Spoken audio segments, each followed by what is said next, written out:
तर आज मामाने एवढा मोठा गाडा भरून काढलाय. मामा काय काय आहे गाड्यामध्ये? गिनीगोल आहे, सुभाबळ आहे. तुम्ही मका वगैरे तर आम्ही काय सध्या काढत नाही आहे. तर थोडंसं एक थांबवण्यासाठी फोटो काढतो. बाहेर गेला सोडायला. तर आज गाड्यामध्ये लयच लोड झाला आहे, त्यामुळं काय गाडा वडणं झाला आहे. कारण आमच्या इकडे जर बघितलं तर आज लय पाऊस पडला आहे काल संध्याकाळी, आणि हा असा चिखल झाला आहे, त्याच्यामुळे ह्याच्यातनं गाडा काही येईना झाला आहे. पण आणावं तर लागतं आहे.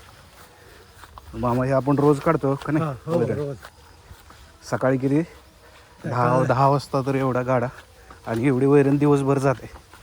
ह्याच्यामध्ये सुभाबळ गवत काढतो आपण पुन्हा. आणि शेळ्यांचं मेन म्हणजे हे गवत वगैरे, हे धनोरा वगैरे असू द्या किंवा काय पण असू द्या, शेळ्या एकदम सगळं खातात का मग. तर गाडा घेऊन आता इकडच्या साईडला जर बघितलं तर शेड आहे. आता शेडमध्ये आमची एंट्री होईल. आणि मग कुट्टी वगैरे कधी करायची? आता लाईट ना आणखी कुट्टीसाठी कुठे करायची? लाईट आल्यावर कुट्टी करायची. तर तुम्हाला शेळ्यांचा आवाज येईलच. तर अशी एंट्री झाली शेडमध्ये आता.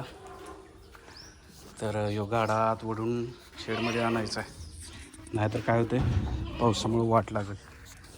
कारण वैरण वगैरे भिजलेलं अजिबात चालत नाही. धरा मग सध्या जरा गवत एकदम पुढं आलं.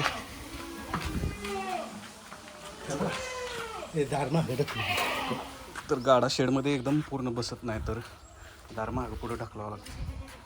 आणि इकडेच आम्ही सुभाबळ काढून ठेवले. तर ह्याचा पण फोटो काढतो थंबनेलसाठी. तर एका मित्राने विचारलेलं की सुभाबळ कसं लावलं. मामा आपण सुभाबळची रोपं लावलेली का काय केलं? रोपं लावली. हा, रोपच लावलेली मित्रांनो. तर त्या रोपांवरतीच हे आलं आहे. 1 वर्ष झालं ना मामा सुभाबळ लावून.